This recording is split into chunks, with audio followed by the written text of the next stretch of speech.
In the battle of the world's best first-class products, Emirates' insane game changer often comes out at the top of the list. I'm sure you've seen a million Emirates first-class videos, but they always tend to be exclusively gushing about the experience. I guess to create a viral video about how insane it looks. But as always, my video will show you a balanced side of what many consider to be the world's best first class. Because at a price tag of $10,000 or more, you expect a lot. And Emirates doesn't deliver in all areas. That's not to say most things aren't absolutely insanely amazing and cool, but some parts are pretty lame for such a good first-class product. So the question is really, is it worth the high price? Well, come along and find out. If you're new here, you might think, why listen to me? Who is this random dude? I'm Nonstop Dan. I've flown 150 different airlines, always self-funded. Nothing makes me happier than seeing you guys have an amazing trip after following my advice. So I hope this video helps you with your choices. Good morning from Dubai, where I'll be flying EK45 to Frankfurt.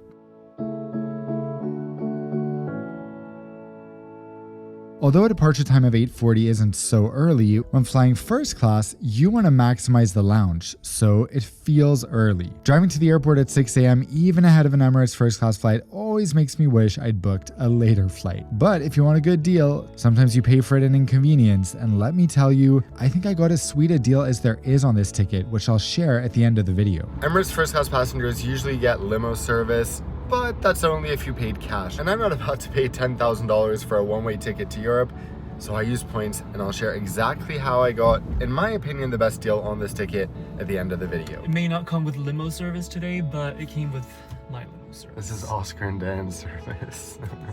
Now welcome to Dubai International Airport Terminal 3 and the exclusive, well, not so exclusive first-class check-in area. Unlike my favorite airline Lufthansa, Emirates has no first-class ground experience whatsoever besides the lounge. Emirates versus Qatar Airways first class. Qatar Airways definitely wins on the ground. Well, I already know Emirates wins in the air. After immigration, I take an elevator and walk through the crowds to the first class lounge with one goal in mind: getting a complimentary massage, which I can choose from this list as a first class passenger, even on a points ticket. To my surprise, there is no wait despite being peak hours, and I enjoy my 15-minute back and shoulder massage to the max.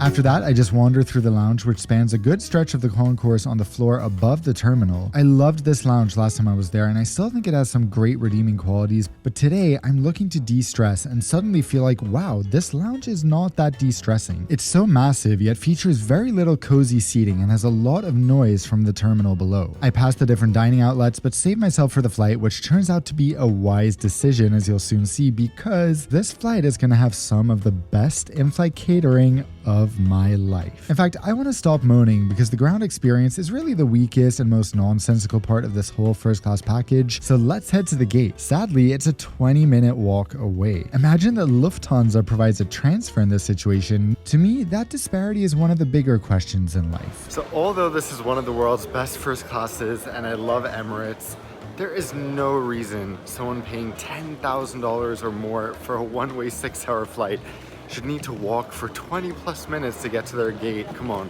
golf carts, there needs to be a better way. Finally, after walking to Frankfurt, I make it to my gate C7. The crowd control is not great, and everyone just sort of storms the exit when boarding is announced. But when I turn left into the first class jetway and see our gorgeous 777-300 in front of me, all my stress fades away.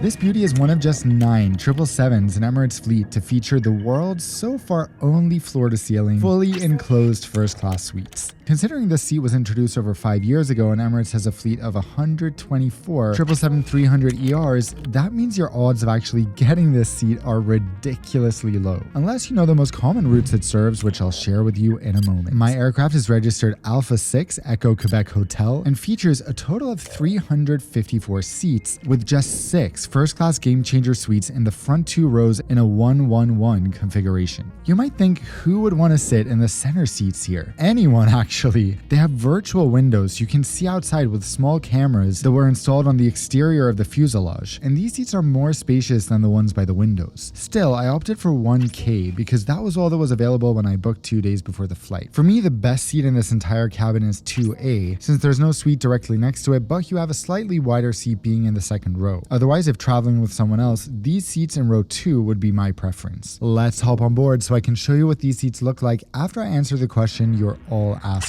If this seat is so rare, what routes can I fly it on? Generally, your best odds of being on a game changer aircraft as of spring 2023 is if you're flying to Brussels, Geneva, Nice, or London Stansted. It's not all flights to those destinations, and I'll show you how to make sure in a second. It also serves almost daily flights to Frankfurt and occasionally other European gateways, but no other cities are guaranteed at the moment. To verify before booking, use Expert Flyer to do a free seat map search. If it looks like this, you're good to go. Emirates is pretty good about not changing the equipment, unlike some of their competitors, but of course, it's still not 100% guaranteed. I'm welcomed on board and brought to my seat by the absolutely wonderful Portuguese flight attendant Sam. She introduces herself, shows me around the seat since it's been a while since I've flown it, and brings me some delicious freshly squeezed orange juice, which is followed with some Arabic coffee and dates. Emirates serves Café Batil dates in first class, which are probably worth more per date than my kidneys, so needless to say I enjoyed them and the scented hotel. They're playing Britney and Elton John. I'll show you around the seat after we enjoy our beautiful departure from Dubai. I share my honest experiences here on YouTube to help you guys fly better. In return, you can help me by hitting that subscribe button. It's free, takes 1 second, and Nonstop Dan is almost in the 700Ks, which means you can help the channel reach some epic subscriber numbers like 747K, or why not 777K? Come on, how satisfying does this look?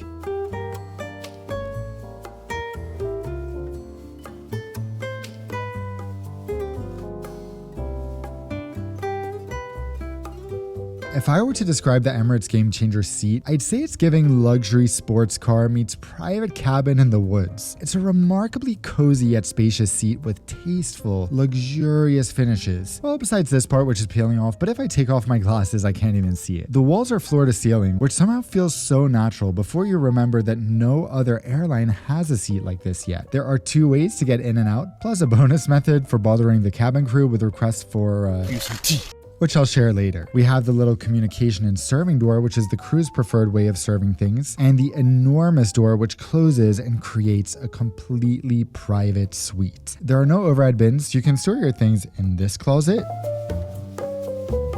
or in this closet, or on the floor. There's so much storage, you'll be stressing over remembering where you put everything. Oh, and there's also this massive surface in case you missed it, with some luxury beauty products and a notebook for writing down rich people thoughts.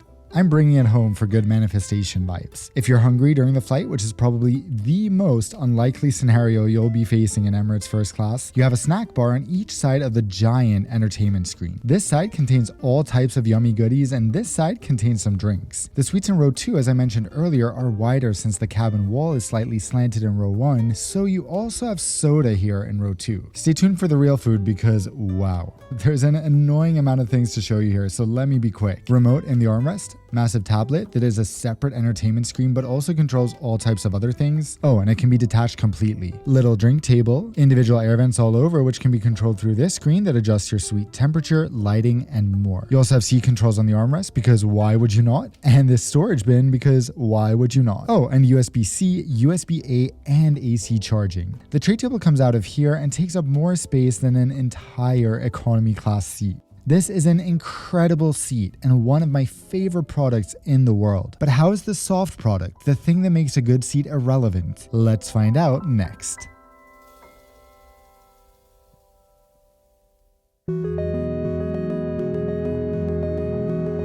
I'm gonna spend a third of this flight eating, so the food better be good. Well, no need to worry here because the menu is a literal book. There are so many amazing options, including vegan choices for appetizers, mains, and desserts. The drink list makes me curious how many kilos of first-class beverages are weighing down this 777. And the crown jewel is, of course, this exclusive 2012 Dom Perignon. I decided not to drink it, which some people will think is the greatest of sins, but before you comment that this review was useless because I didn't drink the champagne, ask yourself why on earth earth you need to see me drink the champagne to know if the drink list was good or not. Besides, when I'm not on a plane, $300 champagne is not something I am choosing to invest in. Speaking of good and bad investments, did you know the financial sector lost something like $36 trillion last year? And the reality is, it's not just the passengers occupying the other game changer suites that are hurting, it's everyone, including me. I mean, a survey even found that half of Americans making six figures are living paycheck to paycheck. College-educated people with high-paying jobs struggling to cover their car payments and mortgage. But if there's one thing we know for sure, it's that the other people flying with me in first class are not letting their money waste away in a savings account. They're pouring hundreds of millions of dollars into assets that aren't correlated to the stock market. I'm doing it myself with Masterworks, the art investment platform that happens to be today's video sponsor. I'm amazed how easy they make it to invest in an asset class that isn't really available to most people if you're not a millionaire. With them, I can invest in art by icons like Picasso and Banksy. And Masterworks is pretty incredible at choosing paintings because with 11 exits now, every single one has returned a profit to their users, paying out $25.8 million to people like you and me just last year. Masterworks has done so well, they have a wait list, and some paintings sell out in minutes. But I'm giving you guys priority access right now if you click that link at the top of my description. I start out with a vitality boost, and when asked if I want chips, olives, or nuts, I just respond yes, and get this. It tastes good and I feel good. As I snack on those, my new bestie Sam is preparing my meal. She sets my table and presents this gorgeous salad, which I hadn't even ordered, as well as the heirloom tomato salad from the menu. The former is so fresh and delicious, the perfect airplane meal to feel light and healthy, while the latter is probably the low light of all the food I have on this flight. I love me some lemon mint, but that's not really a thing on Emirates in the same way as on other Middle Eastern airlines. This drink is as close as you'll get. Guys, my mouth is watering. This main course, a pumpkin and barley risotto from the menu, is the best dish I have ever had on a plane. The caramelized walnuts, the balsamic glaze, the vegan parmesan, the peppery rocket, this is divine. As if things aren't already as good as they can get, Sam serves me this chocolate hazelnut cake which blows me away. It's the perfect richness with a creamy vanilla sauce. This is everything I need from Emirates First Class, and to think this is only my first meal of 2. The presentation of everything is also just so beautiful. The world's most luxurious amenity kit and most extra in-flight feature are coming up next.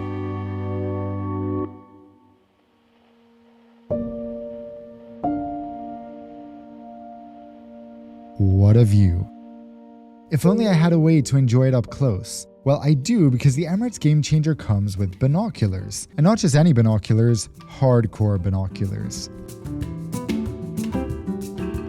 Continuing with this theme of unnecessary but wonderful, Emirates partners with Bulgari on their amenity kits. For some reason I wasn't offered one until this point, so I asked for one and I'm promptly brought this bag of money. It contains everything you need on a 6-hour flight: deodorant, 50 milliliters of shaving cream, oh yeah, and close to 100 milliliters of Bulgari cologne and assorted other beauty products. They also provide slippers, and to be honest, I'm not sure if there are pajamas on this flight because I've never asked if I want any, and as you'll see, I completely forget that's even an option. I'm a bad first class flight reviewer today, huh? Now, I'm about to show you the absolutely incredible bed, but first, let me just quickly mention the entertainment on our enormous screen. Emirates Ice is one of the best in-flight entertainment systems in the world. That's really all I need to say. These headphones are also so good. There are even a bunch of magazines above the screen in case you want to read, and the crew pass by with a wider selection during boarding. Then there's in-flight Wi-Fi, which isn't free in first class, but the price is pretty reasonable. At this point, I ask Sam to prepare my bed, which she gladly agrees to. As she's meticulously preparing that,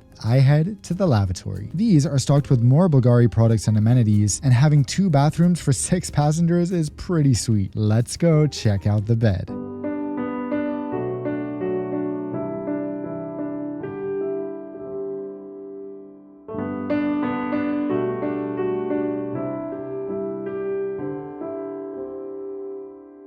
Welcome to one of my favorite beds in the sky. The thick and juicy mattress pad transforms this seat into a luscious, soft bed. The pillow is enormous and pairs well with the duvet. There's no way you're having a bad night's sleep here, unless there's turbulence like there is the entire time I'm trying to nap, but that's out of Emirates' control. So close the curtain, lower the window shades, or both, and get cozy in your suite. Another quirky feature of the seat I mentioned earlier is the lighting controls, which are so extra and unnecessary, but that's kind of what first class is all about. Unnecessary luxuries that make it oh so fun. You can create your own nightclub in here, but the problem is that the lighting in the ceiling can't be turned off to sleep. Regardless, this is the darkest you'll manage to get any airplane seat in the world, given that your suite is fully enclosed, making you the boss. So, who's hungry? Certainly not me, but a big reason to fly Emirates first class is to enjoy the food, so let's see what Emirates has in store for the second meal on our 6.5-hour journey. First though, I video called the crew through a little tablet. Instead of picking up there, they quickly came to my suite to help me out, so I figured why not order a green tea. Now to start the second meal, it's Arabic mezza time. This spread is enough to feed a small village, so I get to work. Somebody's got to eat it or it will get thrown out after landing, so I'm doing everyone a favor here. After 25 minutes of chomping that down, Sam clears my plates and brings me this pasta from my pre-ordered vegan meal. Airplane pasta can be hit or miss, but this, holy shit. This is the best airplane pasta I've ever had. It's a flavorful mushroom-stuffed ravioli that's not dry or hard in the least. In fact, it tastes freshly made and is perfectly al dente. The mushrooms inside the pasta are flavorful and it's topped with some of the most delicious tomato sauce I've ever had. Perfectly sweet and sour, topped with fresh basil. For dessert, a vegan cheesecake topped with cinnamon-baked apple and pistachios. Talk about high-quality catering. As if that isn't enough, the purser comes by with this tray, which almost makes me choke on my drink. This is what they serve 6 passengers. What happens to the rest of the stuff on this tray?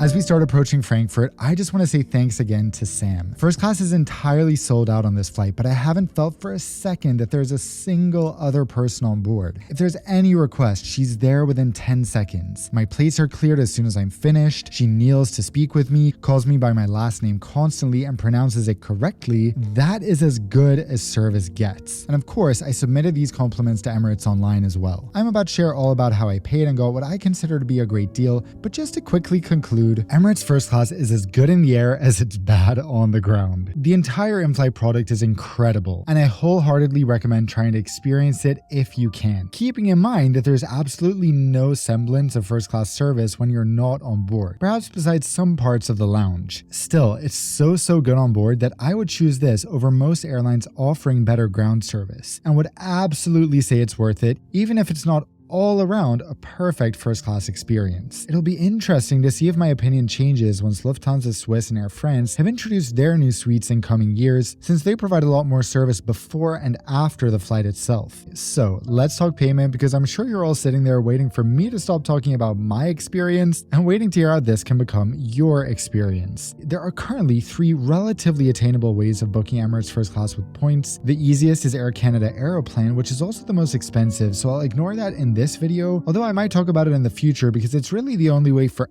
anyone in the world to book this on points without credit cards. Secondly, there's Emirates Skywards, which has quite high award rates and taxes, but can make sense. Lastly, there's the way I booked, Qantas, which is partnered with Emirates and has multiple points transfer partners in the US. I used 89,800 American Express points that I transferred to Qantas and then paid $438 in taxes for this one-way flight. Not exactly cheap, but as cheap as it gets for Emirates first class nowadays. Those points can be earned in the US with Citi or American Express, like one of the best cards out there, the American Express Platinum card, which has an insane sign-up bonus, which is more than enough for this ticket, earns 5 points per dollar on flights, and gets thousands of dollars in annual credits on services like Uber and much more. Alternatively, you can get the American Express Gold card, which has a 60,000 point sign-up bonus, earns up to 4x points per dollar, and gets hundreds of dollars in annual credits with Uber and food delivery apps, just to name a few. If you want to support my channel and you're a US citizen and you're considering